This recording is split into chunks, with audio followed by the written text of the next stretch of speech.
Israel Hamas की जंग खत्म हुई। गाजा से लौट गई इजरायली सेना। इजराइल हमास में हुआ सीज फायर। इजराइल और हमास के बीच आखिरकार युद्ध विराम हो गया है। गाजा में लंबे समय से छिड़ा भीषण युद्ध थम गया है। इजरायली सेना ने कहा कि गाजा पट्टी के लिए इजराइल और हमास के बीच युद्ध विराम समझौता स्थानीय समय के मुताबिक लागू हो चुका है। इसके बाद इजरायली सैनिक गाजा से सहमति वाली लाइन पर लौट रहे हैं।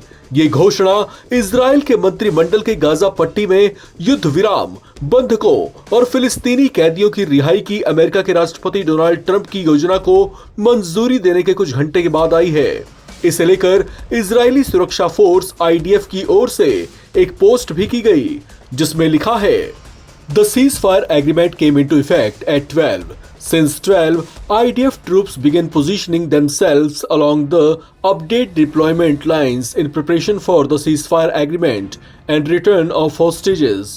IDF troops in the Southern Command and deployed in the area and will continue to remove any immediate threat. यानी युद्ध विराम समझौता 12 बजे से प्रभावी हुआ। 12 बजे से IDF सैनिकों ने युद्ध विराम समझौते और बंधकों की वापसी की तैयारी के लिए बॉर्डर पर अपनी तैनाती शुरू कर दी है।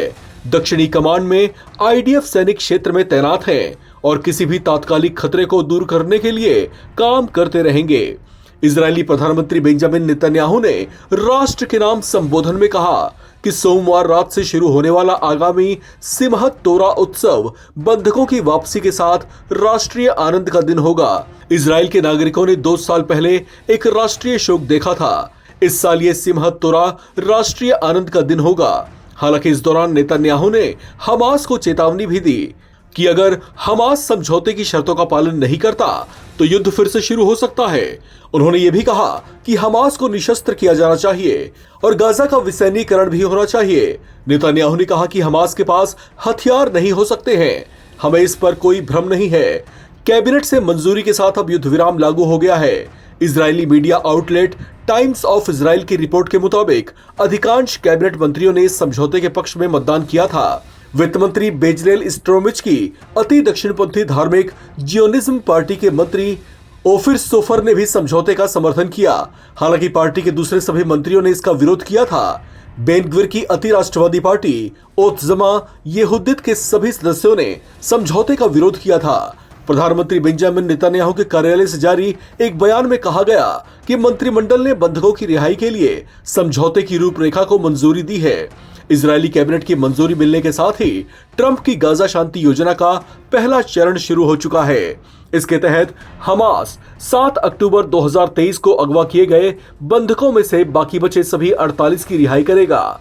इनमें 20 के जीवित होने की संभावना है। इसके बदले में इजरायली सेना समझौते के तहत एक निश्चित सीमा से पीछे हटेगी और इजराइल की जेलों में बंद 2000 फिलिस्तीनी कैदियों को रिहा किया जाएगा। टाइम्स ऑफ इजराइल की रिपोर्ट में कहा गया है कि IDF अब गाजा पट्टी के अंदर नई लाइनों पर वापस लौटेगा और गाजा क्षेत्र के सभी 53% हिस्से पर अपनी तैनाती रखेगा। इसके बाद हमास के लिए सभी बंधकों को रिहा करने के लिए 72 घंटे की टाइमलाइन शुरू होगी। इसके पहले बुधवार शाम को अमेरिकी राष्ट्रपति डोनाल्ड ट्रंप ने घोषणा की थी कि इजराइल और हमास गाजा शांति योजना के पहले चरण पर सहमत हो गए हैं, जिसमें गाजा पट्टी में युद्ध विराम, इजरायली बंधकों और फिलिस्तीनी कैदियों की रिहाई शामिल है। राष्ट्रपति ट्रंप ने इस समझौते को ऐतिहासिक और महत्वपूर्ण कदम बताया था। इस खबर में फिलहाल इतना ही।